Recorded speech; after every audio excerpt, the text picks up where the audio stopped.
Good afternoon. One slash week. Uh,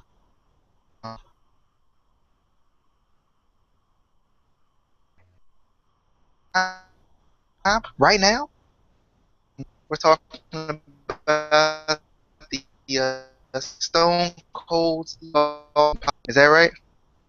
Because he called it Steve Austin. You remember? I don't know. You're still like going in and out. So, you were asking if it was Okay. called Austin Podcast. Yeah, what it's called. Yeah. Actually, What's it called? you give me one second. I actually have it on my phone. It is called the Steve Austin Show. That's what I thought. I thought it was something like Steve Austin, something. Um, so we had the Steve Austin show, a very special edition with Vince McMahon, if you didn't know. And it was right after Raw. I didn't get to watch it until Tuesday. Like Um, me. Tuesday mornings. So, I have to attend to. I can't just be on the network 24/7. So Yes, you I had can. to What's wrong with you? to quit life and subscribe my life to the WWE Network. Yeah, That's that's what what should Vince wants happen. you to do. Yeah, that's pretty much how it's supposed to be. I'm just gonna first off give my overall thoughts on the thing, and then we'll break it down.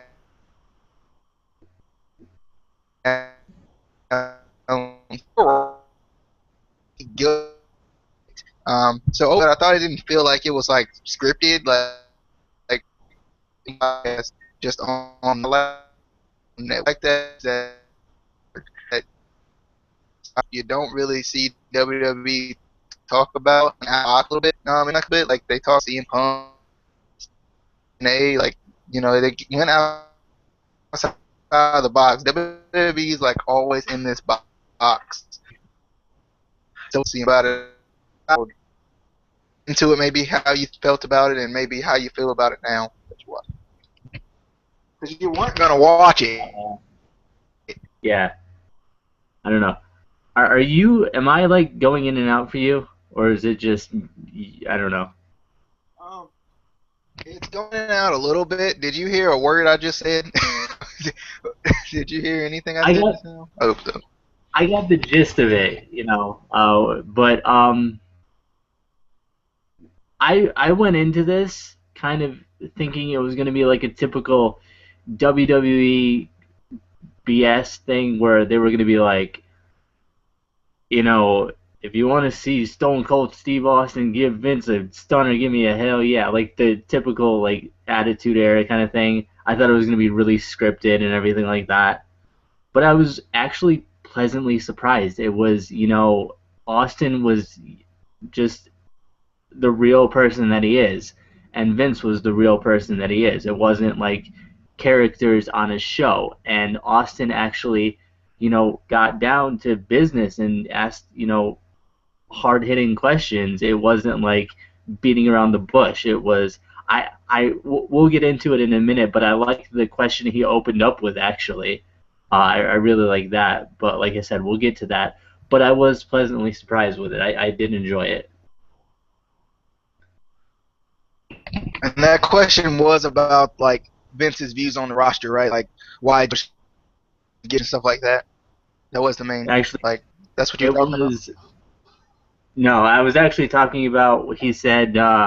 Basically, he said, "Hey Vince, talking about the network, saying, hey, when is the UK gonna get the network because they were supposed to get it a while back and issues came up and problems came up and he Vince finally said it'll be soon, hopefully like the first of the year, which is still a month away, which kind of sucks. Like they've had to wait so long, but hopefully for them it'll come. Luckily, we don't live in the UK, so we have the network. But I like that he kind of got down to business and said, "Hey, when is this gonna happen?" like talking about like the UK and them not having the network and it taking so long to get the network. And when they said they're going to get the network at this time, and then they didn't get the network, and now they're waiting again. Like, you kind of feel a little bad for the guys in the UK because they probably are really wanting the network no matter what people say about it. So if they said something about like they pushed the network, they said it was going to take the other day, and now he's pushing towards the year. But if you listen, he didn't even when it was going to be in the UK. He was like, it's going to be soon. He was, so he didn't have anything about that.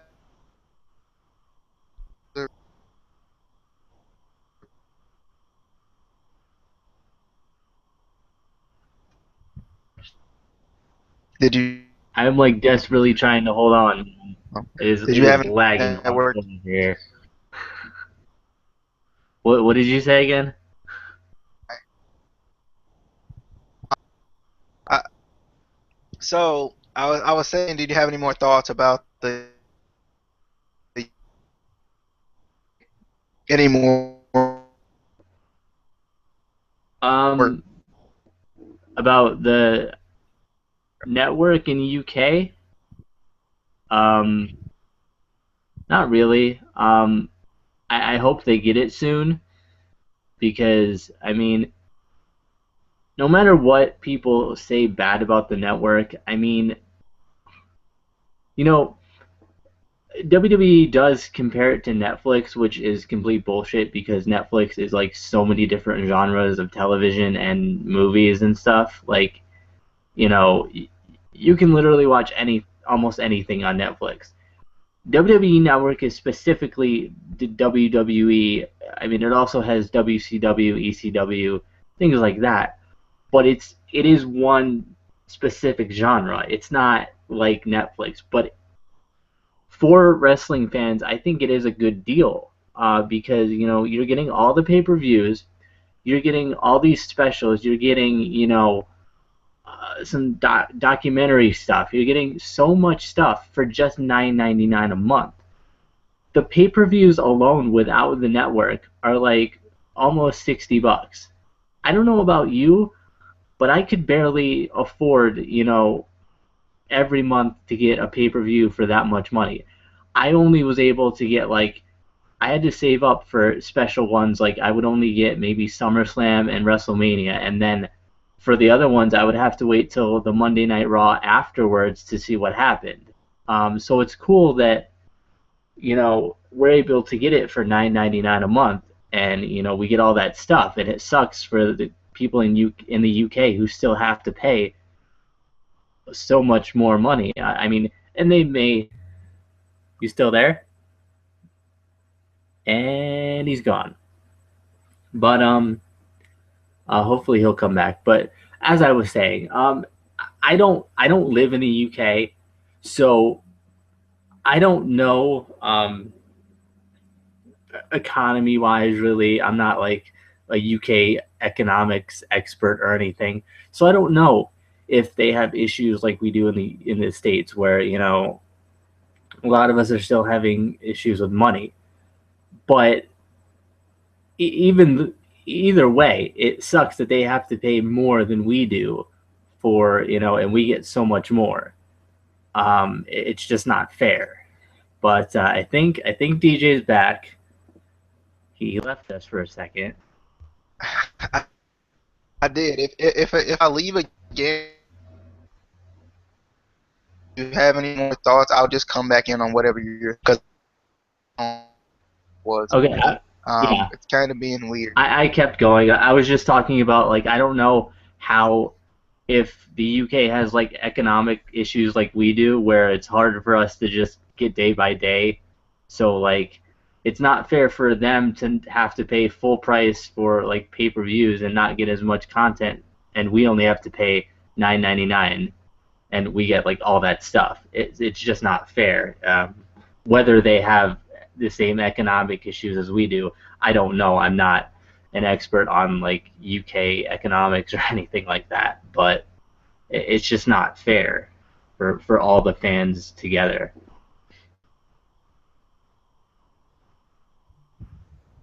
Yeah, I I agree with Vince. One point he made about you look to that and get pretty much anything the network like as part that's part of their programming as like part of the network or part of DirecTV, part of Comcast, because it's going to allow WWE to advance another set of technology similar to Netflix aspect, like having so many different genres. But I think it does help them.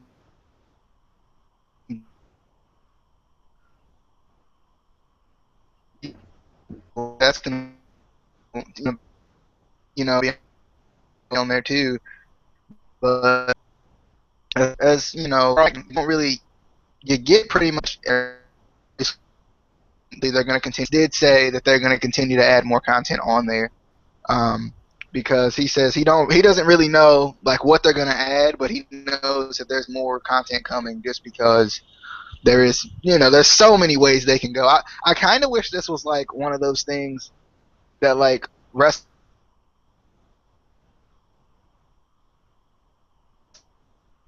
a bunch of content on all the different companies kind of competing a little bit. I know that would be a little hard for them to do that, but I think that would be cool.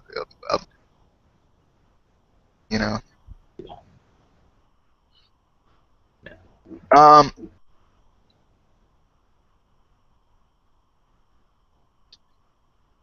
I know they said something about Stone Cold said, "Was your plan to put W?" My plan is always to have the best company, have the best product in the ring and whatever. And he said that because that did bring us roster. What do you think about that? Did that change as far as how you felt about the Monday Night Wars or whatever? Because I mean, maybe you had a difference of opinion about that, like what he said. I mean, in a way, I agreed with it, but and then in the same respect, I disagree because I think having competition can only make you better. I mean, he was saying, yeah, we don't have competition, but we try to make the best in ring product that we can, but you're really not. I mean, and this brings me to another point. Austin also kind of called McMahon out, saying, Raw is 3 hours long, and there isn't enough in-ring wrestling most of the time, and the opening segment takes a lot of the time takes too long to quote set the hook. Right there, that's not giving us good content. That's not giving us what we want. We want more in-ring wrestling. We don't want a half an hour opening segment to set a hook for a crappy main event that we know is going to have John Cena. It's just you're really not giving us what we want. And I think if there was some sort of competition, it would help because then they would have to say, "What's that?" Yeah, I was saying like I just loved how Austin like kind of actually so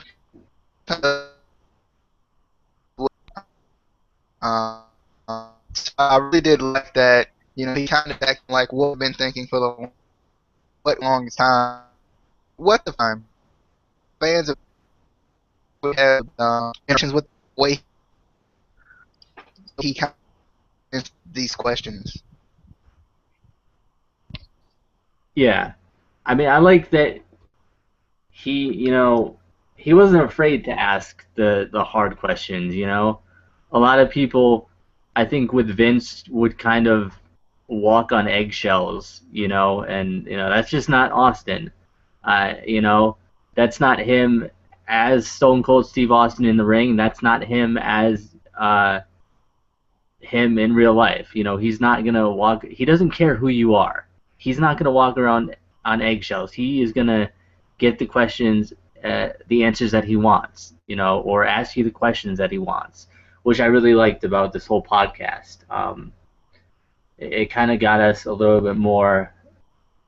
I don't know necessarily truth because McMahon still could have been feeding us a load of bullshit on some of these questions too, but it was a cool.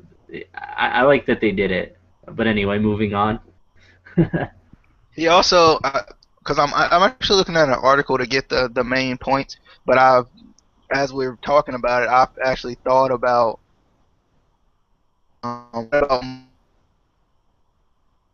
more questions that as far as like more that isn't on this. He talked about whose I did, when did this happen, that like as far as it being defeated by Brock Lesnar and all of that, and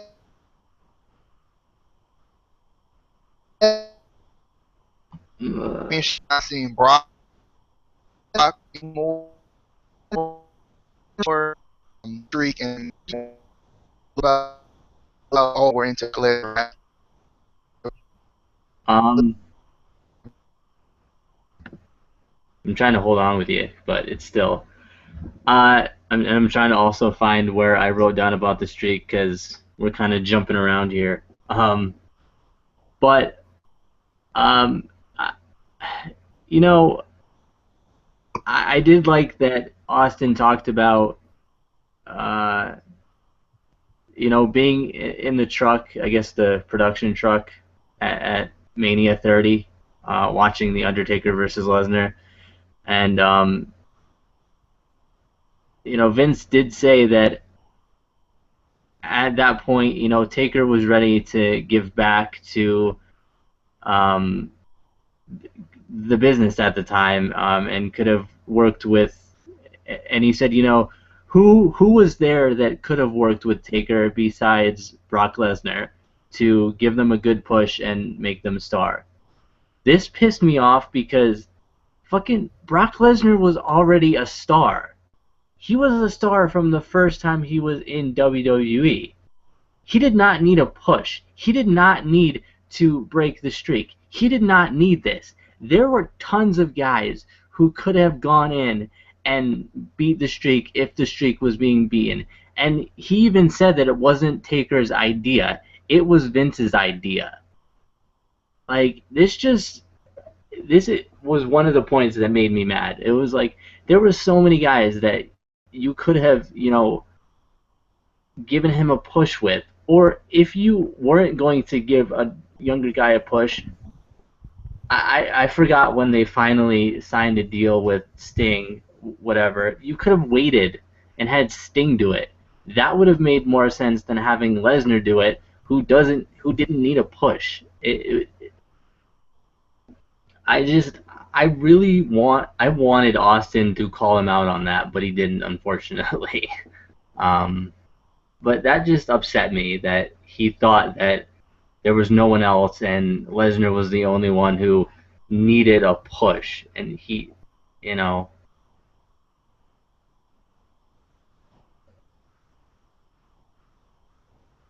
And because like it was like at probably battling that when he's not even a full-time guy. Like, I'm not a fan right now. Um, like I just didn't, I just feel like if anyone should make a decision over the streak, it probably should have been Undertaker. Considering if you're gonna say he's giving him half control, so that his own. Well, it's not like he didn't, he gets to the business, but it was so. Lesnar being champion and how Brock Lesnar's not there. And Stone Cold mentioned that he's been there. When he was the big guy in the company, time Lesnar now is seen him in, or at least 2 months. He he's missed third pay-per-view. So like Vince said, I know you have more details on what Vince said about Brock Lesnar, him being the champion, why we don't see him as much. What do you think about that whole segment of the show? I did like how Austin asked, hey, can we get more Lesnar on TV? And Vince says, I don't think you would want to see him on more. He's a special attraction, as he said. And I was thinking, he's really not.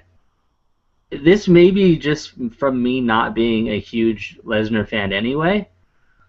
But other than him being a big, muscly kind of guy, I really don't see anything too special to say that he is a, quote, special attraction.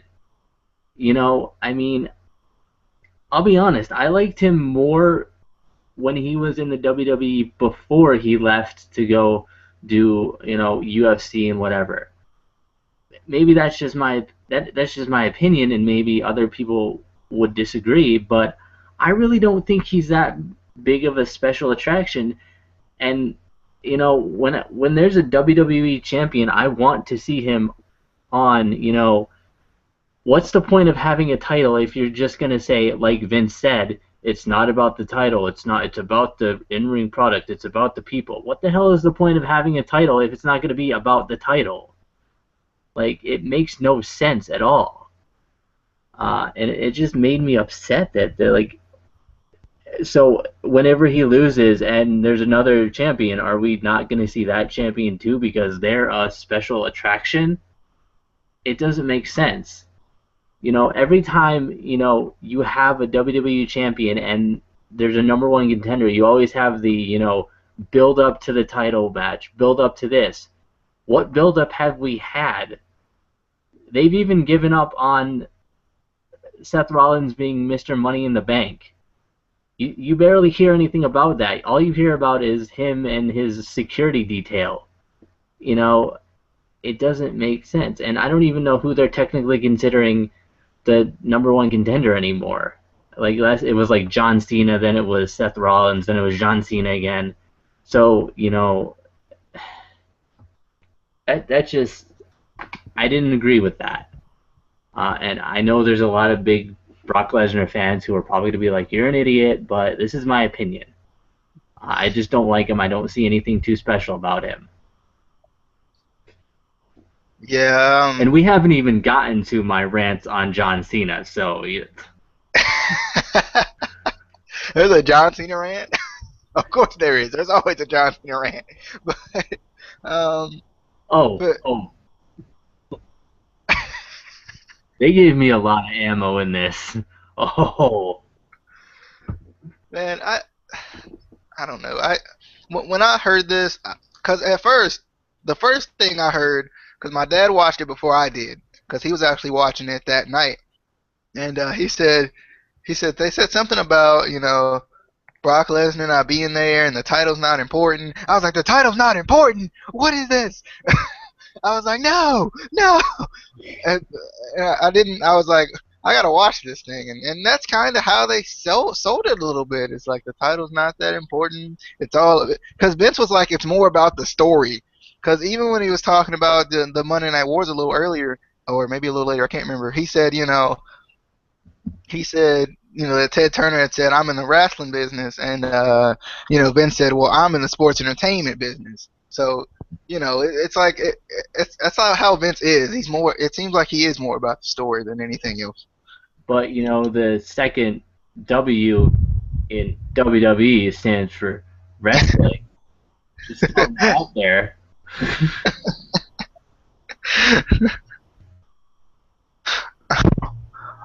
All right, so I'm gonna go through these main points that's on this little thing, and if after that, if you have any points that maybe I missed or maybe you just wanted to talk about, because I think the first one is probably your John Cena rant, but I'm not really sure. So We'll see. We'll see. I think it may be. So the first point they have is how he views the roster, how no one's going for that brass ring. I think I think we hit it. I think we hit it. How no one's going for that brass ring. They're wondering why why they lean on Cena so heavy because he's been the only one. I know Vince said this. He's been the only one on the brass ring. He said that the current roster is not as ambitious as it has been in the past, but he praised a couple of people. He didn't bash the entire roster. He praised Cesaro. Well, no, not Cesaro per se. He kind of bashed Cesaro and then kind of praised Cesaro a little bit. He praised like Ambrose and Rollins, Reigns, Bray. He loves Bray. Good gravy. He loves Bray. He praised Bray like crazy. And then he says Cesaro doesn't have it because we wanted to know. Stone Cold asked the question like, "What's wrong with Cesaro? Cesaro's a good in-ring talent. He even said he won the battle royal. Then he put him with Paul Heyman. Now he's fizzled out. What's going on? And basically he said Vince said Cesaro doesn't have it. I don't really know what it is, but he says he doesn't have it. I think that he kind of talked about he's not really passionate about guys like Daniel Bryan, guys like Dolph Ziggler, guys like Cesaro, and I feel like that's going to be the biggest difference when Triple H eventually takes over this company. Is I think Triple H is a lot higher because Vince McMahon's like, give me a big muscly guy that can intimidate a ton of people to carry my title. That's how I feel like Vince is. He's always about ruthless aggression. So he's always about that. Those big guys carrying the title. So and I feel like that's why he's not high on Ziggler, Cesaro, Daniel Bryan, those guys who are smaller. The B plus player thing was probably Vince's idea. So what do you think about his thoughts on the roster? I'm sure we're gonna get John Cena rant number one for the for the video. So what'd you think? Well, I mean, he did in this kind of, like you said earlier, mentioned TNA. Said WWE is the only real option to make a living. So superstars are kind of walking on eggshells because if they do anything wrong, they could lose everything. And McMahon did say no one is ambitious and no one has tried to grab for the brass ring.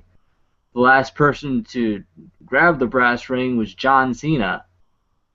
Because nobody freaking can. Nobody can break through the John Cena glass ceiling. They've tried. Bray Wyatt has tried. Dean Ambrose has tried. Seth Rollins has tried. Roman Reigns was trying until he got injured, and he's probably going to be thrown back to the bottom of the barrel when he comes back. Daniel Bryan tried. There's countless superstars who tried to go for that brass ring and could have gone for it, but they can't break through the John Cena glass ceiling because freaking Vince McMahon has a hard-on for John Cena.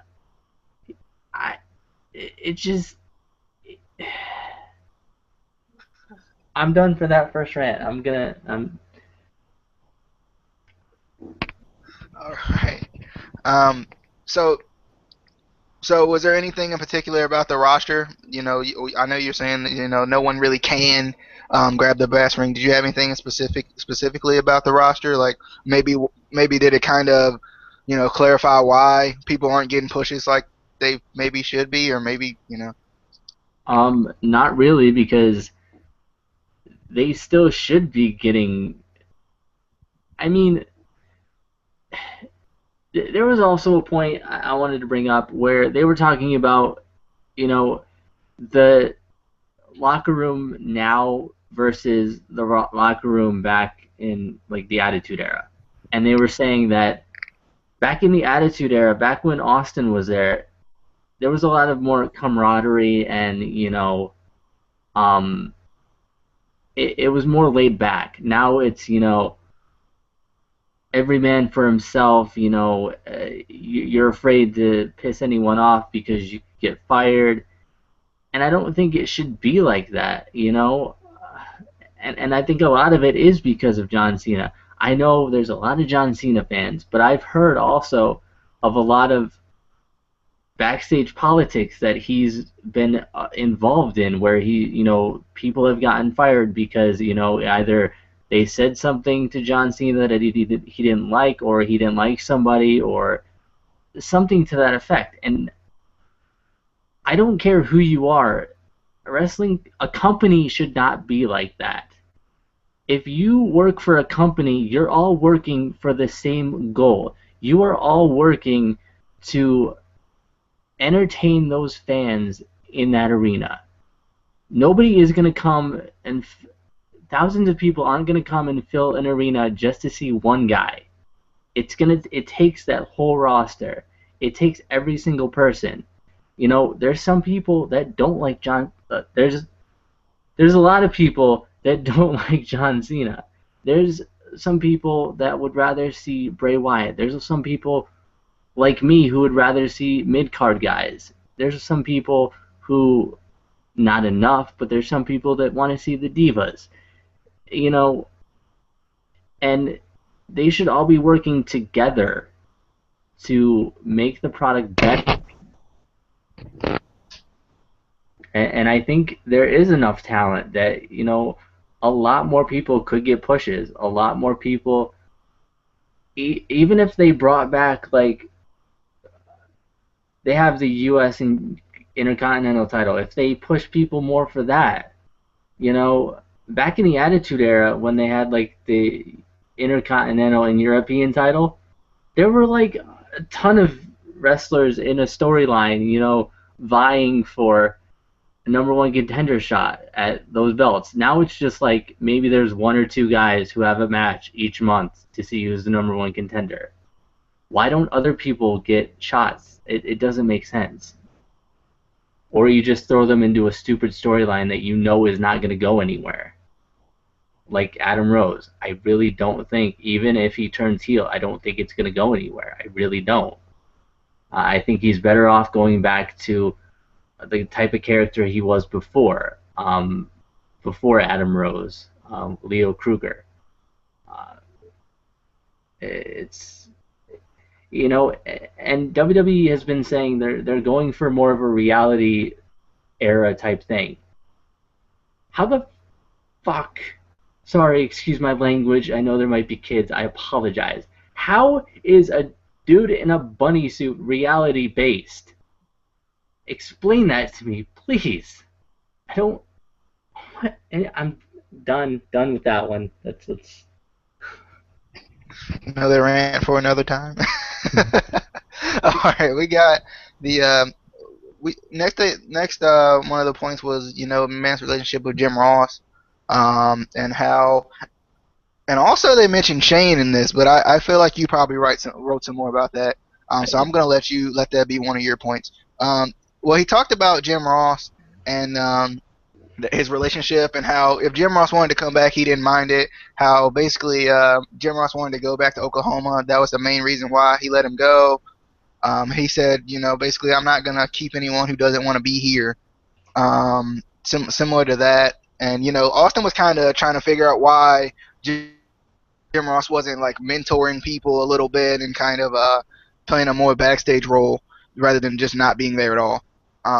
So what do you think about, the thoughts about, in Vince McMahon's, I don't know what I was about to say there, but Vince McMahon's relationship with Jim Ross? I mean, I'm sure there was more to it.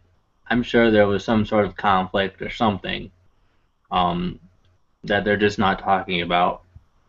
But,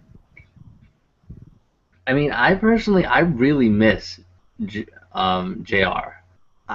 I thought that King and JR were the best announcing duo that they had.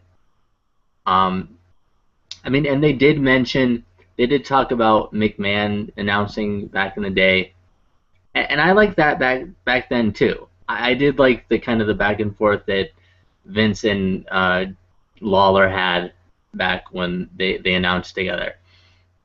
But there, when it was JR and King, it was more, get down to business, talk about the match, talk a little bit about the night, but it wasn't like, now we have freaking Michael douchebag Cole, who only talks about Total Divas, who just rants about the stupidest crap, and I'm like, I don't want to hear this guy every night. But along with that, I think it would help to have Jim Ross back and Vince said he's sure that he will be back someday. I hope so. But he would bring a lot of, insight back into the business to the younger guys, a lot of, knowledge, because not everyone knows that before he was WWE, he was in WCW. He was, back in the territory days, which they talked a little bit about.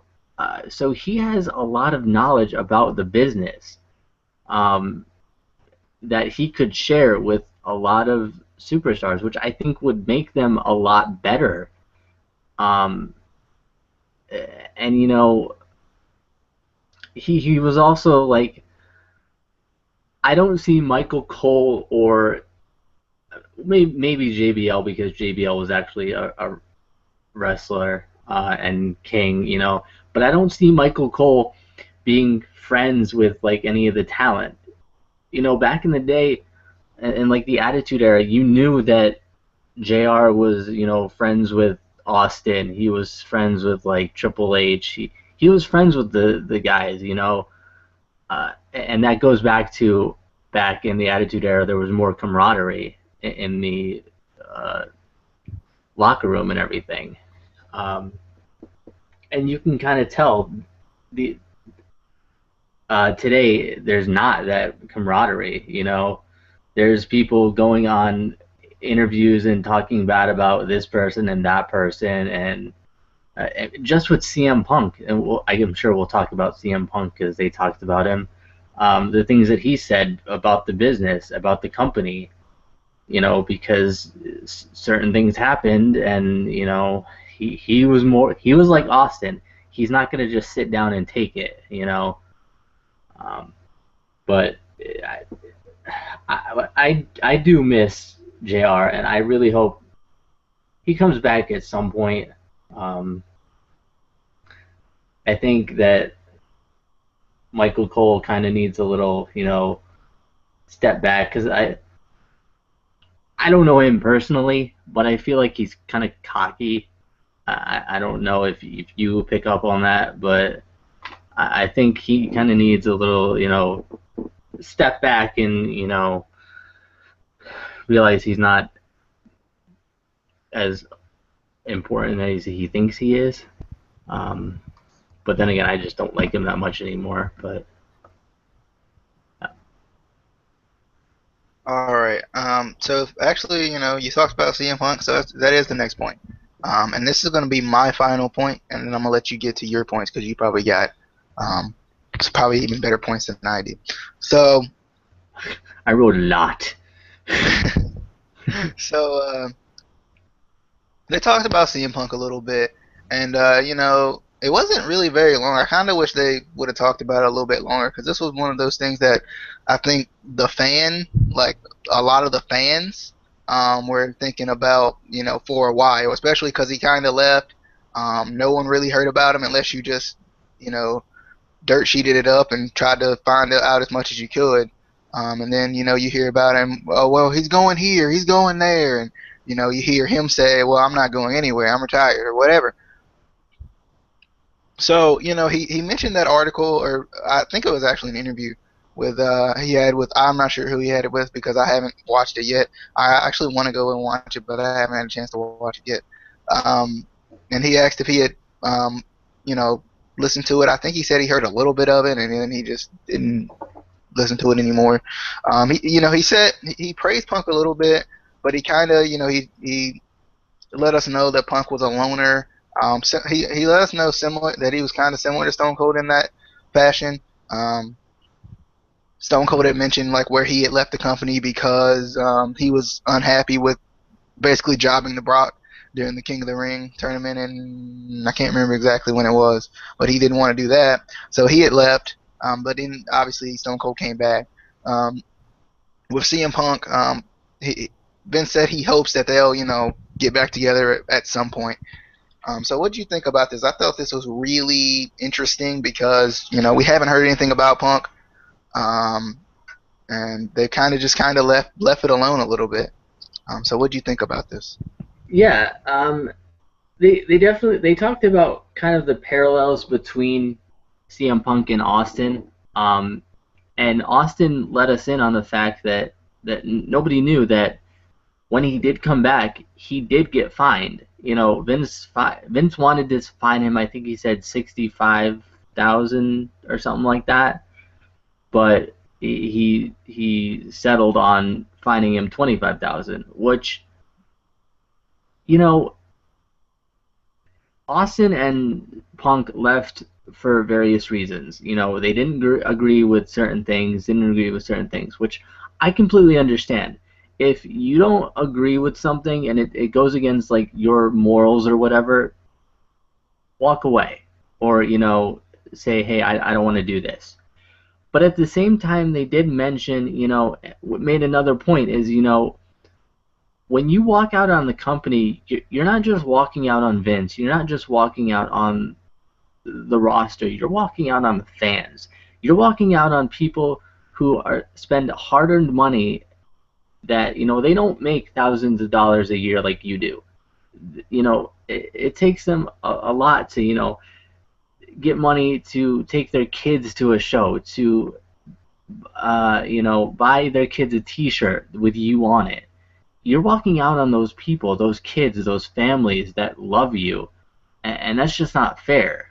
No matter what it is. I mean, if there's a way that you could work it out, you should work it out and not abandon the people that love you. And there's a lot of people that do. There's a ton of CM Punk fans. Think about all the chants we get all the time. I mean, you hear CM Punk. AJ Lee, poor AJ Lee, and more actually poor whoever she's working with because AJ Lee is probably like laughing about it inside, like, oh, that's my husband, ha ha ha ha, But I mean, poor whoever she's working with. That's Yeah, and also they kind of mentioned that Punk got his severance papers the day he got married, and Vince was like, "Oh, that was just a coincidence. It was a mix-up, whatever." I highly doubt that was just a mix-up. I feel like McMahon would intentionally do something like that.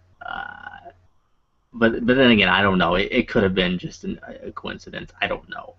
But um, you know, I would hope in my heart that Punk comes back, but I really don't. I think he's even a little bit more hard-headed than Austin is. You know.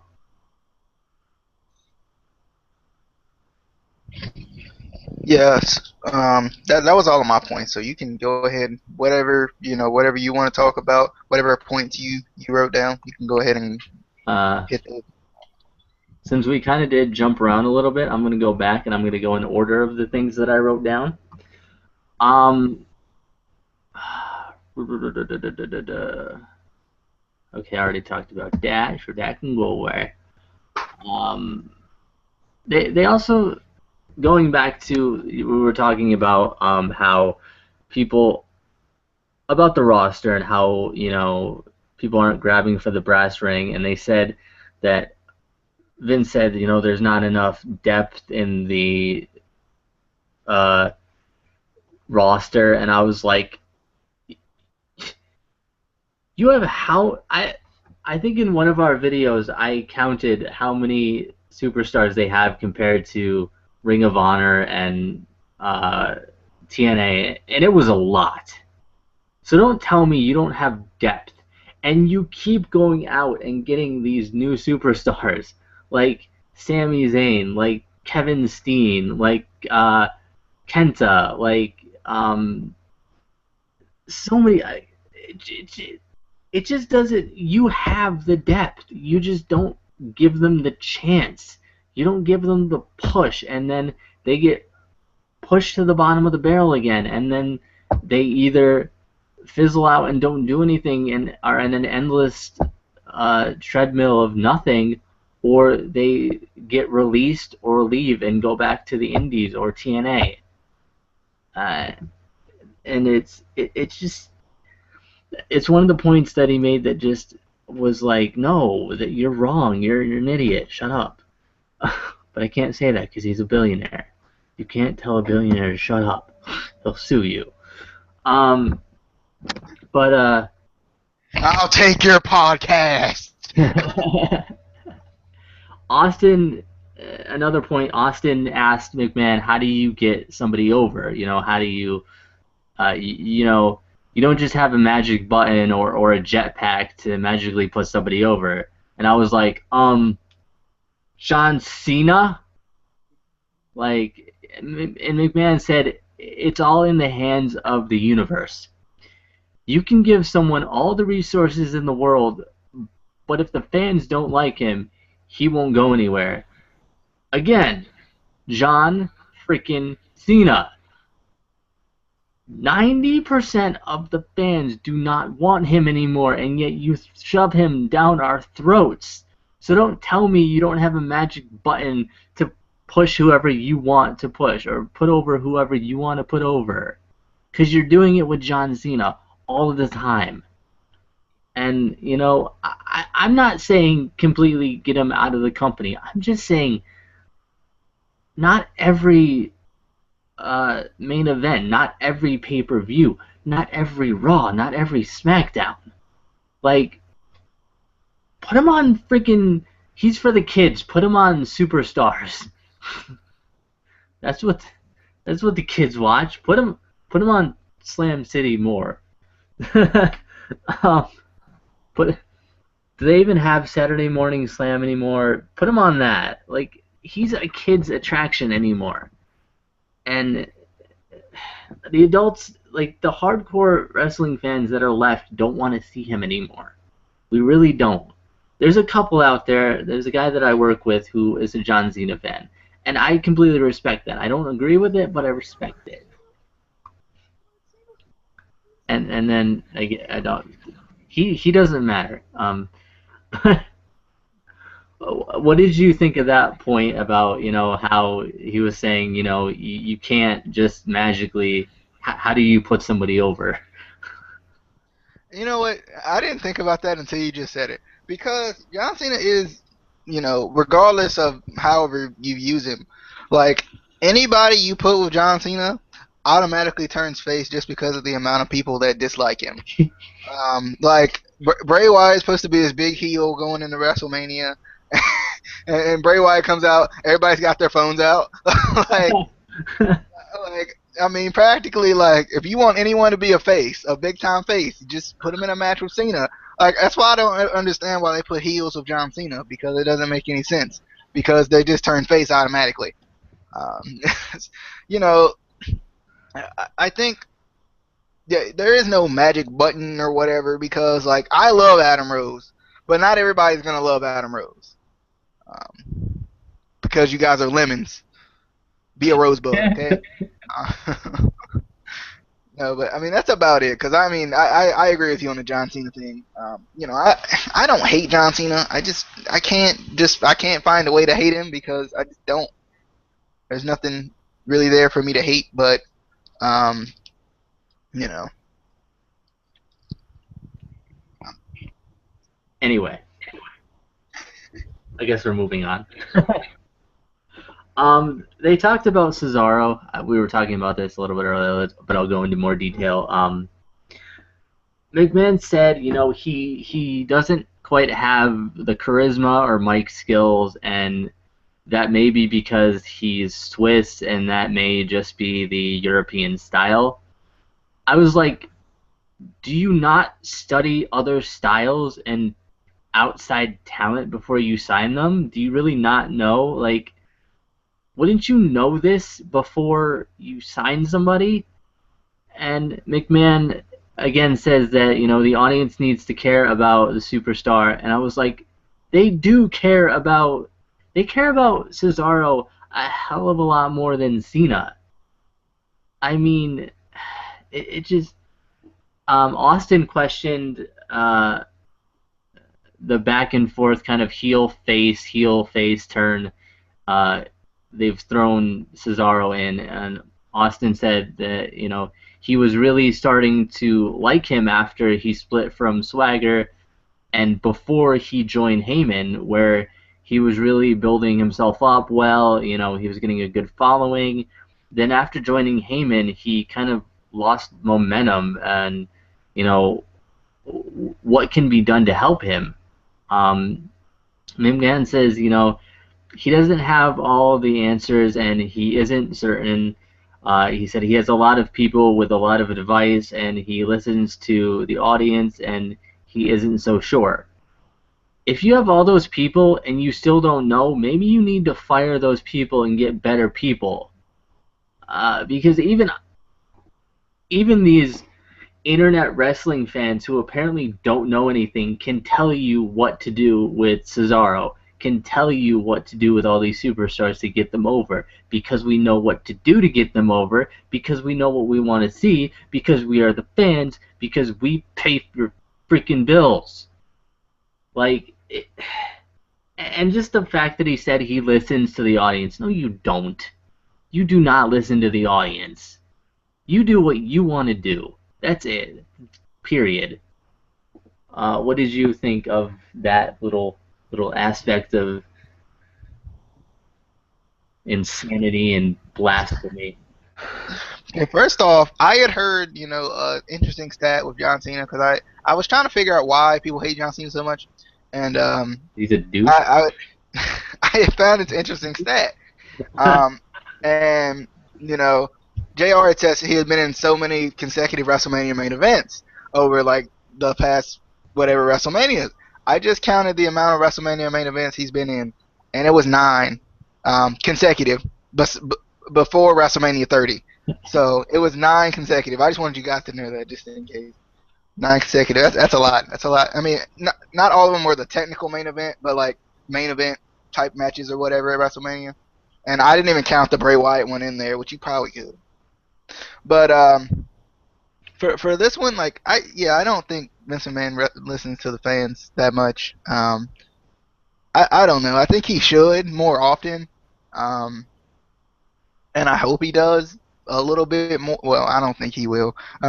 He said something about being out of touch. People say he's out of touch. He's like, I'm not out of touch. And I was laughing because he's really old, so he probably doesn't understand what we want. He probably thinks we still listen to disco.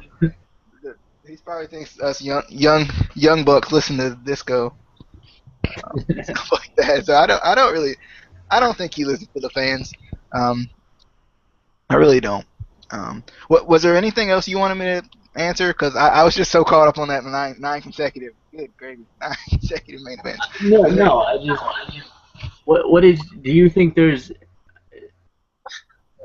What do you think about him apparently not knowing what to do with Cesaro? And you think that was some BS that he's giving us, or? Yeah. I agree with you on that one, because it seems like the guy who's all about ruthless aggression and all of that would want a guy who does his moves like Cesaro does. Cesaro he's like a stiff type of wrestler, like the way he works in the ring. So it seems like that would be his type of guy. He's not like Brock Lesnar big, but Cesaro would be that type of guy. He'd want to hold like the Intercontinental Championship or something. I don't agree that he doesn't know that he doesn't understand what's going on with Cesaro, because he understands. He understands. I don't know what Cesaro did. I don't know if maybe they. I don't know. I don't know, because I don't know how much of creative Vince McMahon really does. So I don't know. They need to do something with Cesaro though, because. Yeah, it doesn't make sense that he says he doesn't know what to do with Cesaro when, he's been in the business pretty much his whole life from when his dad was owned the company, and he's 69 now, almost 70. So I'm pretty sure most of the writers and whatever are late 20s, early 30s. So they are half of his age. He should know a ton more than they do, so he should know these answers. And he's saying, "Oh, well, I have all these people who are half my age I don't know." I'm like, "Come on, Vince, really?" Um, any other points on that before I move on? Nah, that was it. That was it. And my last point there kind of goes to my next point. Austin said, when he was in the WWE, there was a handful of writers. Now when he goes into a Raw or a show, the backstage, there's tons of people with papers walking all around, all the writers and stuff. He says, has the business really changed that much? Has it gotten harder?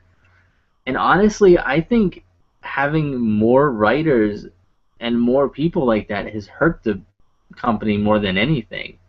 Think about back in the day when he said, they had a handful of writers. The storylines and the in-ring product was 100 times better than it is now. Maybe you need to, step it back and think more along the lines of how you did things back then. You know, it's like they say, less is more.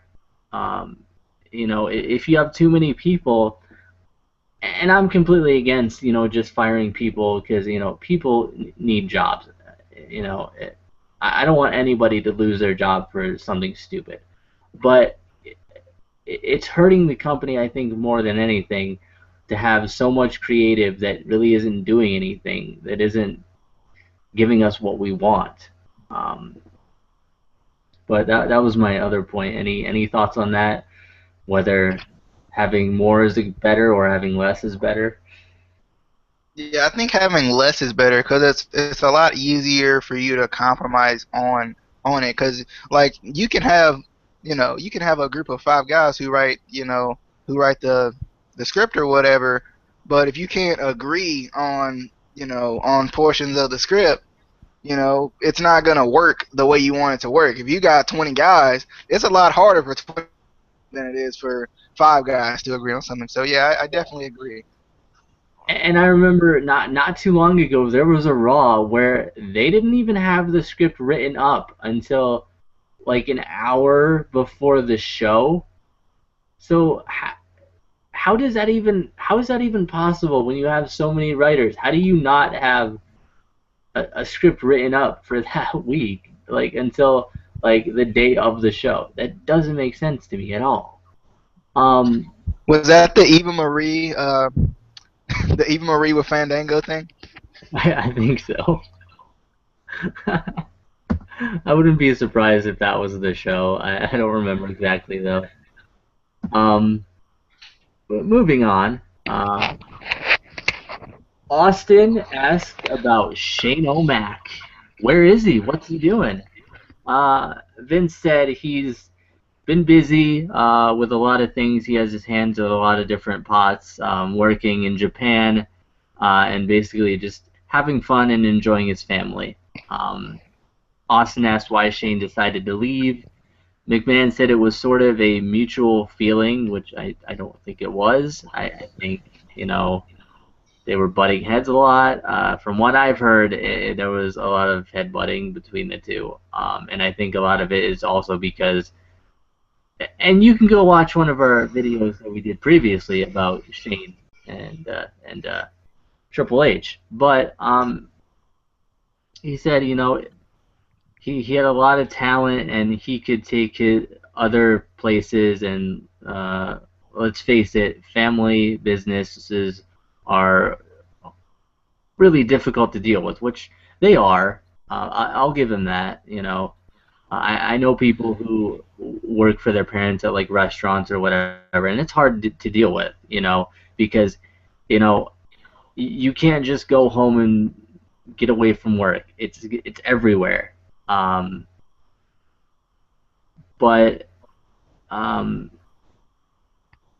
Austin asked, if Vince wanted Shane and Stephanie to get into the business, because he said, he knew that Vince Sr. didn't want Vince to get in the business originally.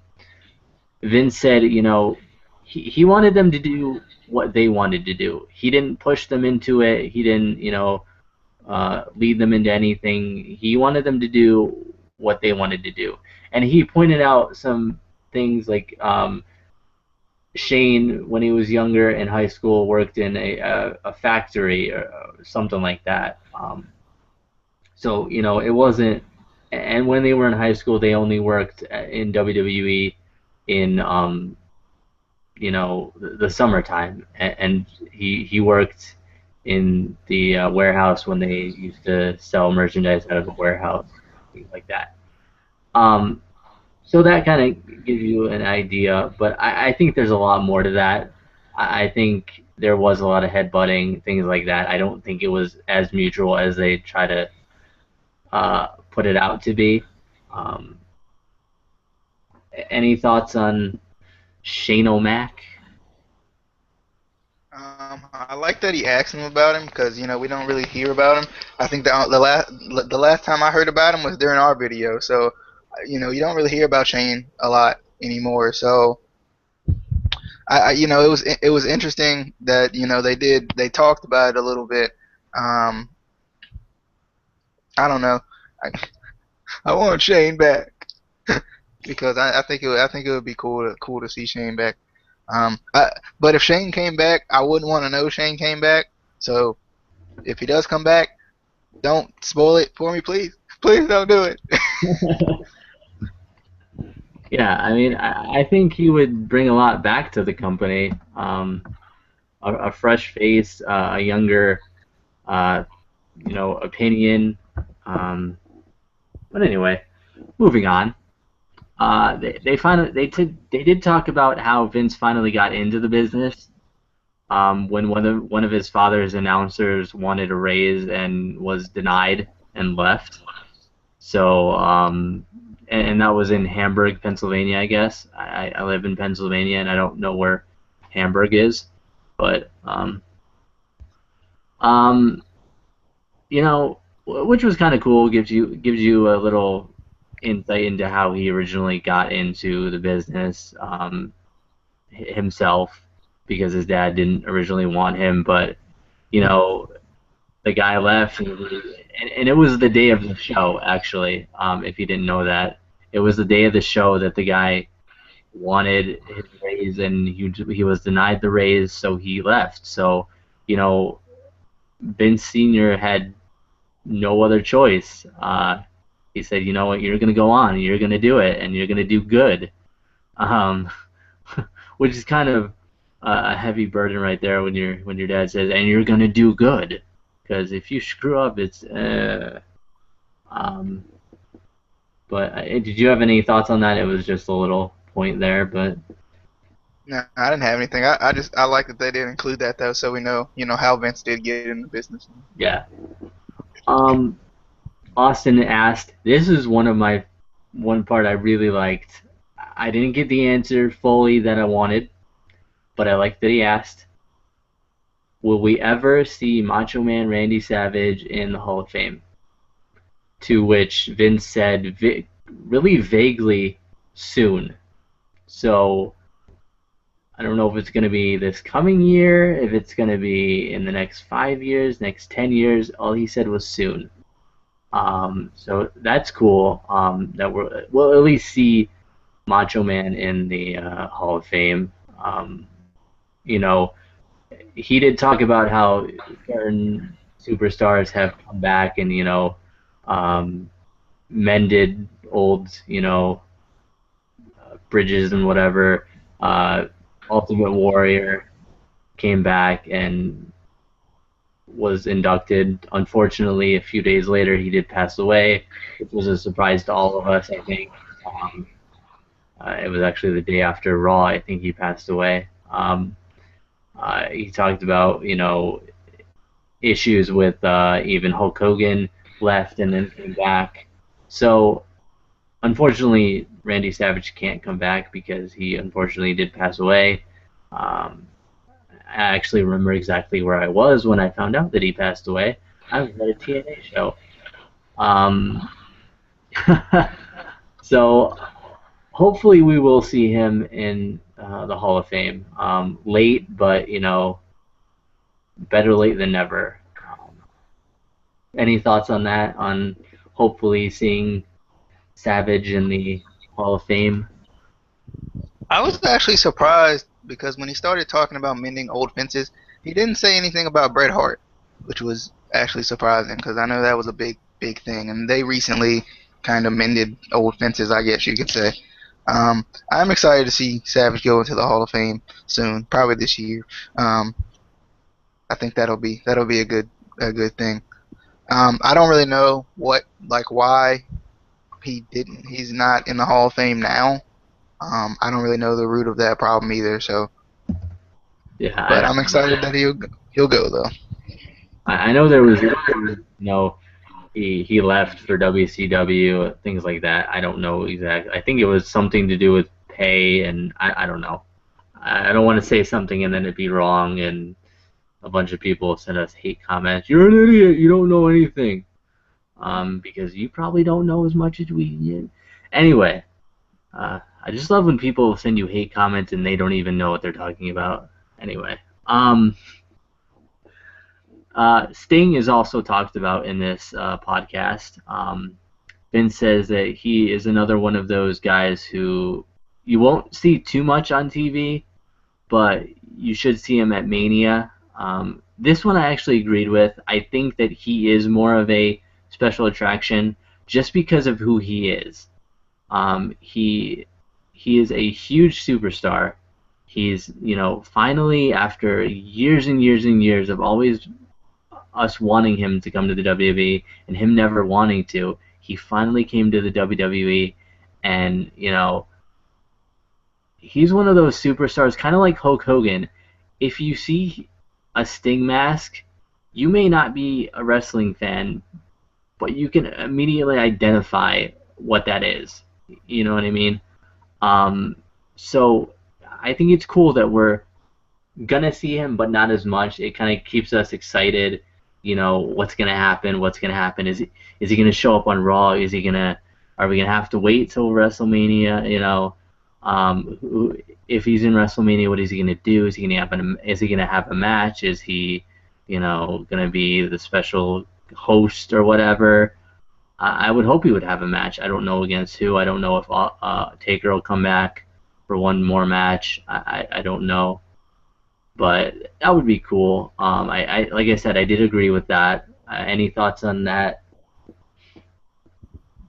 I know who we should fight at the at WrestleMania. I know. Vince, since you obviously listen to all the fans, you should listen to this right now. So we got this nice moment with Sting in the game. So please just put him in a match with Triple H at WrestleMania. Triple H wants that WrestleMania check anyway. So just put him in a match with Triple H. I'll be fine. I'll be fine with that. It seems like they were kind of hinting to that a little bit, but then I don't know if you heard it. It sounded like Ben said that he may not be at WrestleMania, and maybe he's just teasing us. I, I don't know. I don't see why they would finally make a deal with him and bring him to WWE if you're not going to at least have him at WrestleMania, and you're just going to use him to sell a video game. That seems like a huge waste of money.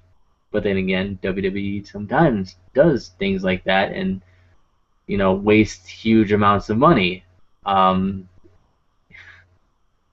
because they can do it.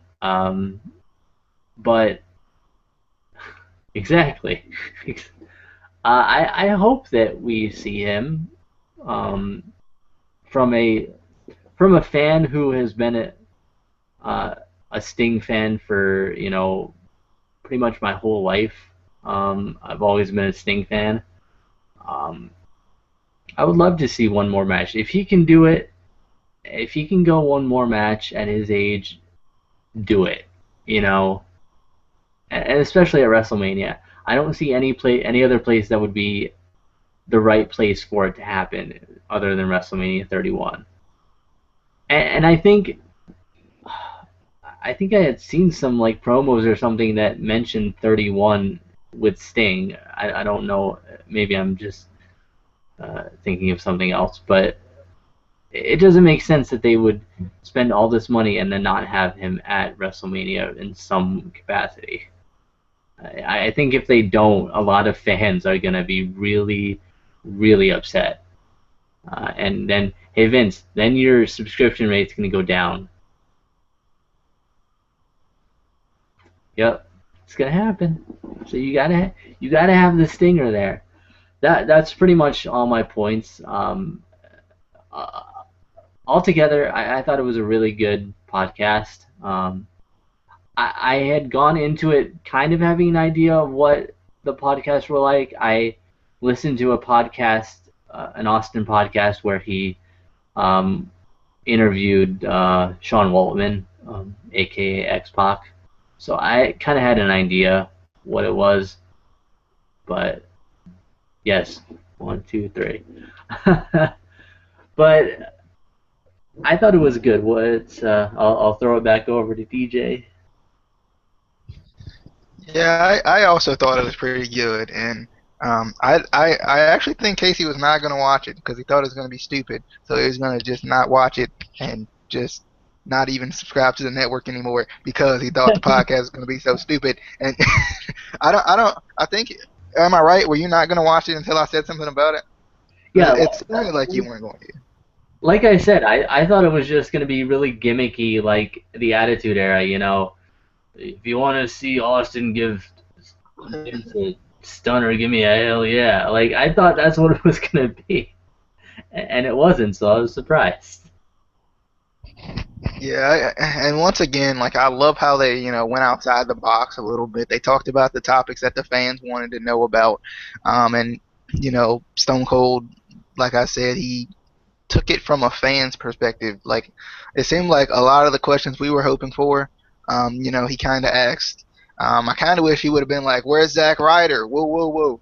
But he didn't. He didn't. He didn't say that. So. Oh, and he should have asked, when is Slatergate going to get their push?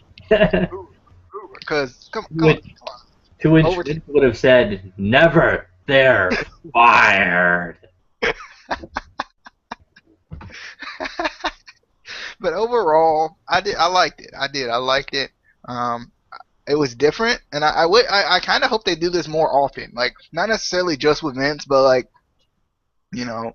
get some of Stone Cold's podcasts on the network. Don't do them all, because then they're taken away from podcast one where he actually does them. So, but they should do some of them, or maybe do some like special ones with him and certain superstars or certain corporate people or something like that. I think that would be fun if they kept going with it, because this is something that I think the fans need to see on the network, right? Because we subscribe to the network, we want all this new stuff, and Stone Cold podcast. I wouldn't be surprised if they did something maybe with Jericho's podcast too, because he has a podcast. So with him being back with the company now, they may do something with that. I think there's a couple superstars that are quote legends that they could do, like not necessarily a podcast on the network, but like a special like hour show every week where Russo? No. No. No. No. Why not?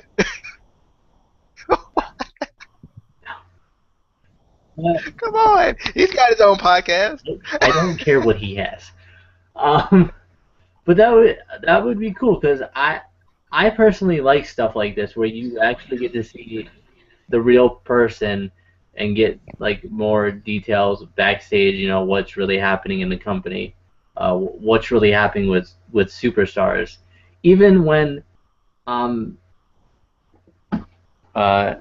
back. I've seen interviews with Paul Bearer, Percy Pringle, uh, um, rest in peace. But where he was interviewed and he would just tell, you know, stories about backstage and stories about the business and stories about things. I loved that. I loved hearing, stories that he had about certain superstars and back in the territory days and just cool stuff like that. And isn't that the reality era? Really, and I mean, if you think about it, like we know what's going down backstage, but we like the details. We are, I mean, we know kind of what's going down a little bit, but we love the detail. I think that's what makes stuff like this so interesting. Yeah, Is that we watch Total Divas. We know what's going on. bring JoJo back, We know that Rosa can't get a date. We get it. and we know that Cleveland Browns tight end got both Summer Rae and Rosa Mendez. Leia, Shout out to Gary Leia. Bartage. Hasn't played one snap in the NFL. But Casey, go ahead and give your shout outs. Besides to Gary Barnage, the Cleveland Browns tight end. What up, Gary? Give your shout outs. Whoever you want to shout out, whatever you want to shout out, whenever you want to shout out, whyever you want to shout it out. How do you get hot girls without even playing a snap in the anyway? But no. Follow me on the Twitter. Get to know me. Ask me questions. Send us if you have any ideas for another show that you want us to do or any questions. That's what you can do. Send us questions and we will do a question and answer show. Get to know us. Don't ask us too weird questions like, do we shave our buttholes? Because that's just not we're not gonna go to a place like that. We're really not. TMI, man. TMI. No. Oh. PG show. But hey, yeah, follow me on Twitter. If you want to, you can ask me there. My Vine, my Snapchat, whatever you want to contact me on. Possibly the Facebook, the book face. But yeah, hit me up. If you have a hot sister, tell her to shoot me a tweet. Cause anyway. I figured it out. So what I gotta do is I gotta play quarterback for the Cleveland Browns. That's how I'll get JoJo. That's how it's gonna happen. I don't even have to play. I don't have to play at all. I just go up there and just do nothing. And then I get to go to the backstage area and stuff. Yeah. I got it. Or get to know JoJo's mom because she favorites my tweets a lot. So maybe. Maybe. I just have a question. Okay. Aren't you a Ravens fan? Wouldn't that go against your team a little bit? Just a little bit. Well, yeah. I should actually play for the Ravens because I would never get to start, and I wouldn't have to worry about getting hurt because Joe Flacco never gets hurt. So yeah, I wouldn't have to ever worry. And they got Tyrod Taylor, so I'd be third string. That'd be good. Just don't want to play running back. No. You can still drink your haterade. No. The Raiderade is not real. The Raiderade is real. All right, guys. Feel free to follow me on Twitter. It is down there. I think you see it, but if you don't see it, then I'm gonna point at it real quick. Right there. Oh, did you see it? Oh. Okay, it's right there. I don't. Wait, it's right there. Where is it? I don't see it. Where? It's right. I don't. Oh, okay. We're good. Right there. Okay. I'm glad we found it because it's a little rough sometimes. But I appreciate you guys for coming by. If you did come by, if you didn't come by, then you don't know that I'm appreciating you right now. So come by. Well, Um, if they didn't come by, are we not appreciating them? yeah, that's what's happening. Uh, Later on, there will be an Impact Wrestling review. I don't think it's a real show today. I think they're just doing they're just remembering big time moments from the year. Holy crap! I forgot that it was on today. Thank you for reminding me. That So, last week threw me off. huh? Oh yeah. Last week threw me off a lot. Like, So that will be coming. You can follow me on Twitter, like I said earlier, like a couple seconds earlier. If you know JoJo personally, let her know. Let her know what's going down. This is the guy right here. I feel like Rob Van Dam right now, but that's okay. But that's okay. Feel free to follow me on Twitter and add me on Facebook. My name's right there, so just put periods in between the D and the J, and you're fine. You're fine. You're good. Not that anyone's gonna do that, but that's okay. It's the Classic Wrestling Podcast. We're going to the moon, baby. Okay, so hope you enjoyed my song. I hope you enjoyed this video. Um, where we were talking Stone Cold Steve Austin and the podcast and his show and stuff. So we talked about it. If you're a little late coming in, then you should probably go back because you're a little late. See you guys later, though. I just have a question before we Yeah. go. Who is that? Who is that awesome wrestler in Ring of Honor? That oh God, what is his name again? What is his name? Yes, you said it in the Ring of Honor review. Oh, what is his name? What is his name? He's your favorite wrestler in Ring of Honor right now. Come on. Come on. Ladies and gentlemen, I set this up for him, and he doesn't even. I set him up for him. Who is it? Who is it? AJ? No. Correct. Maria Kanellis? No, the other one. Jay Briscoe? AC, but not AC. ACH? Is it ACH? No, it's Adam Cole, baby. Adam Cole, baby! What about Adam Cole? What happened? I just wanted to hear you say Adam Cole, baby. Okay. Well, I felt like I'll see you guys later. And just remember that I don't remember who my favorite Ring of Honor wrestler is. Adam Cole, baby!